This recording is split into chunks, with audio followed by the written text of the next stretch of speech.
girls in my life will go to the gym and I'll say, what are you going to work out today? And they're going to like, legs. And I'm like, okay, well, you did legs yesterday. And they're like, legs and booty then. I'm like, okay, well, there are so many other parts of your body that you have to work. And they're like, no, but I just want a big butt. And okay, that's cool and all, but every muscle group in your body needs a certain amount of rest. So if you don't know what you're doing when you're going in to train the same muscles every single day, you're going to put yourself at risk for injury. Here comes days like chest day and back day. Maybe you want to add in shoulders or individual, components of your arms like your biceps and your triceps and split things up a little bit. That's important. Doing chest or any other muscle group is just as important as working your legs and your glutes, ladies. Just as important. You want to have muscular balance throughout your body, and the only way that's achieved is by spending quality time working each muscle group in your body. So today we're going to talk a little bit about the benefits of working your chest, some precautions you should take when working your chest, and then we're going to go out into the gym and we're going to do some exercises for your chest. Okay, so let's start with the benefits of working your chest out. One of the benefits, we're going to go over 4 today really, but one of them is that you're going to have better posture. You're going to work all of these muscles that pull back through your shoulders, and you just stand up a little bit taller, which goes down to number 4. Honestly, we're going to skip around. You're going to have more confidence. When you have better posture and you're standing taller, you appear to have more confidence, and therefore you will have more confidence. Because the way that you kind of present yourself to the world has an effect on the way you feel about yourself, just the way that the way you feel about yourself can have effect on the way you present yourself to the world.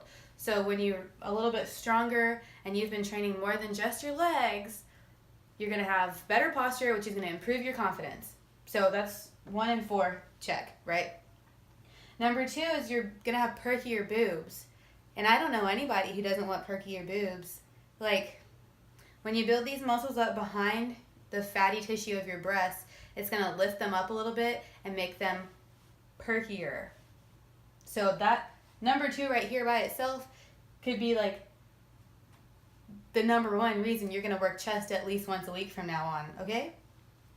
Number 3 is that you're going to have that improved muscular balance that we just talked about, and you're going to have improved overall strength.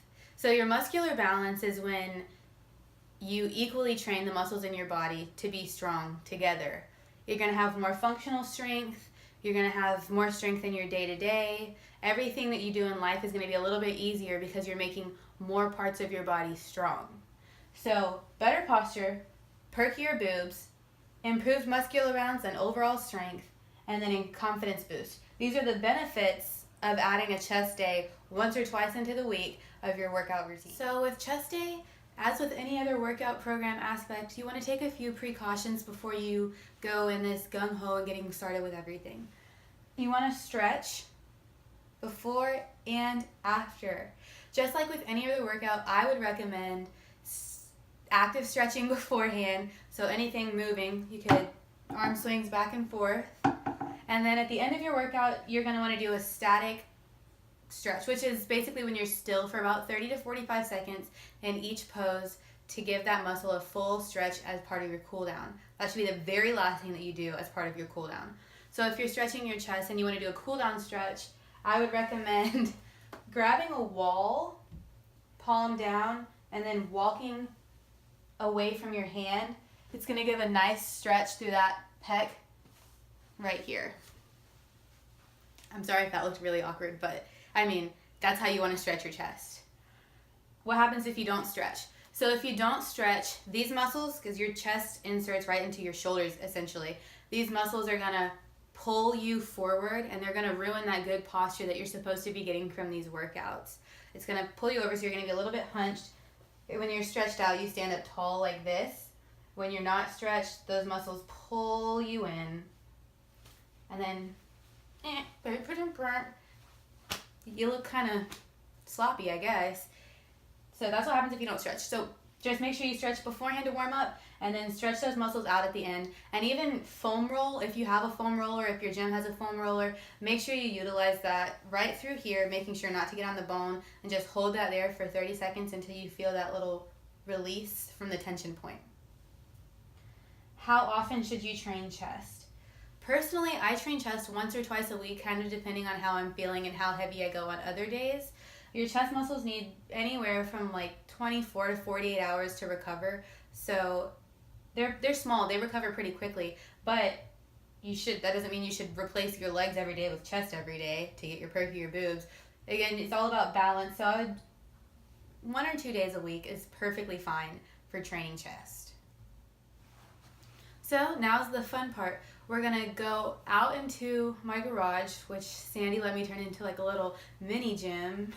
And we're gonna go over some exercises that you can do using just your body weight, 2 dumbbells, a bench, or a stability ball. So if you have any combination of these 4, you can start making improvements today on your posture and your chest strength. As we start exercising, you want to make sure your core is tight. So you're going to pull your belly button back to your spine. Our first exercise you see is a hand release push-up from the knees. So I'm starting with a knee push-up, going all the way to the floor, releasing my hands, and then pushing my body up in a straight line. After this, we're going to move over into a bench press. We're going to start with our flat bench press. Keep your dumbbells in line with the center of your chest. Make your elbows go into a W shape as they come down, and always press up to the ceiling. Even when you're doing an incline dumbbell press or barbell press, you want to press straight up to the ceiling, not straight out ahead in front of you.